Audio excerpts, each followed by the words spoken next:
if we're wondering if we talk about God enough, the answer is we don't.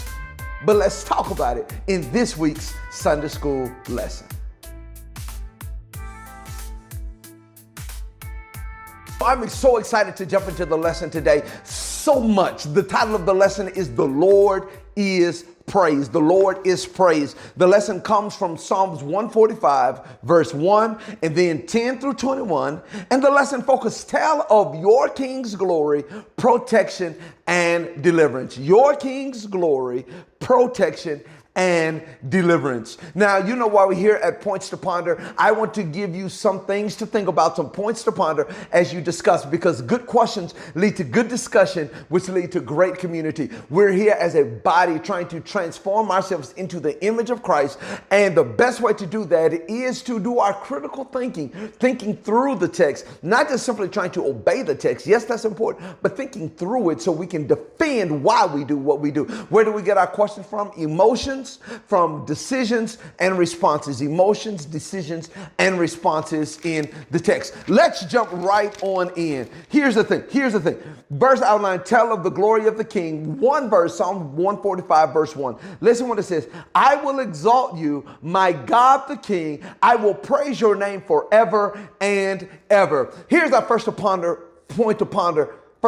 Why is it important that we give God credit in our lives?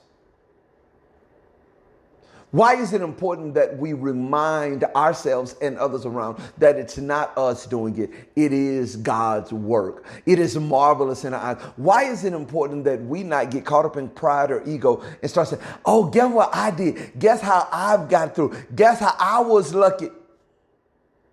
Point upon them. Why is it important that we always center our lives around what God is doing and how God has blessed us and how God has come through? Because if not, you'll start to lean on your own understanding. So that's point upon number one. Why is it important that we constantly remind ourselves and tell others how God is moving in our lives? Why is that important? Think through that. That's all we have in the first one, because I only had one verse. So let's go to that second outline. An everlasting kingdom. And this is verse 10 through 13. All your works praise you, Lord. Your faithful people extol you. They tell of the glory of your kingdom and speak of your might, so that all people may know of your mighty acts and your glorious splendor of your kingdom.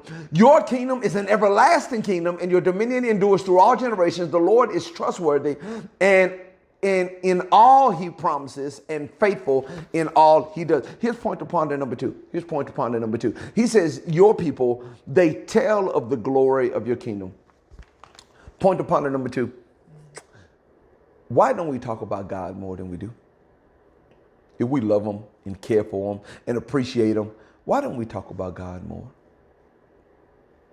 Really think about that.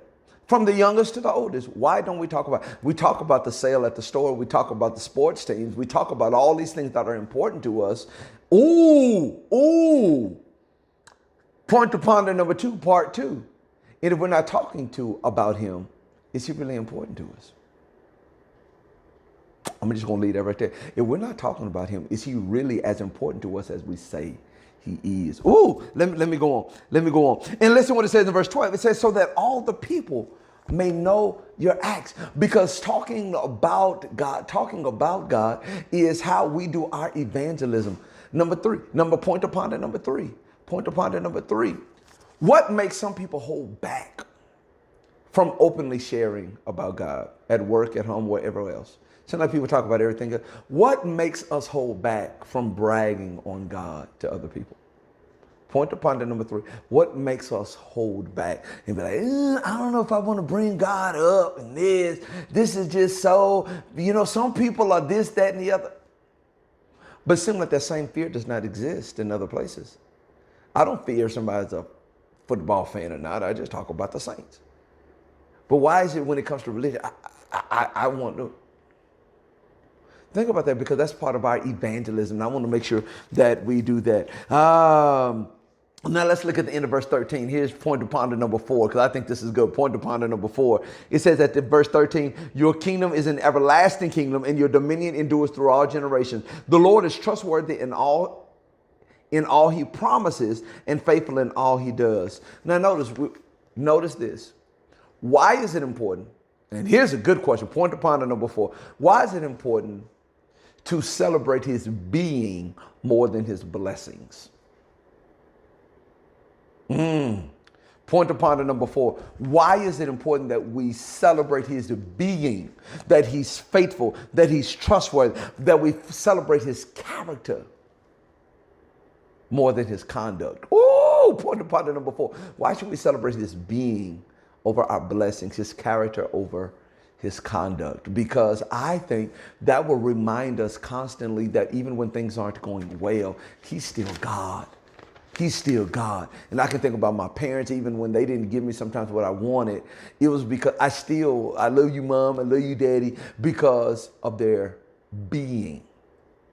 Even when I don't get the blessing that I want. Ooh. Verse 5, point upon the number 5. Let me give you point upon the number 5 real quick. What does it say about us?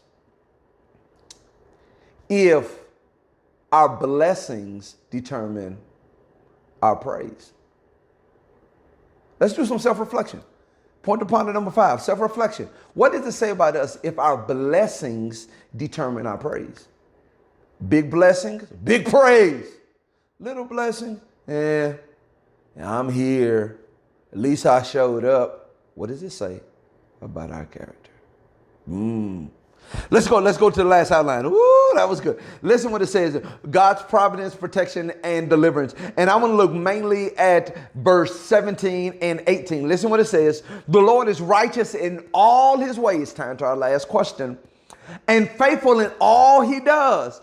He is near to all who call on him and to all who call on him in truth.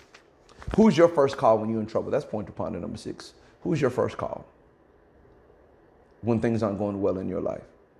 And how can God move up your list? You just got to decide. But for dramatic reasons. Think about that. That's the thing I want you to think. But he's near to all who call upon him, all who call upon him in truth. How can God move up on your speed dial list? What else does he have to do? Or what needs to change in your life so that God can be number 1? If he's, listen what it says, if he's righteous in all his ways, faithful in all he does, near to all who call, what does God have to do to move up on your list? I've just tried to give you some points to ponder for this week's Sunday school lesson because there are some videos that go more in depth, but I just want to give you good questions that lead to good discussion, that lead to great community. If you are teaching, remember you only want to talk about 40 to 50% of the time because you want people to share, you want people to engage, and you want people to come back next week.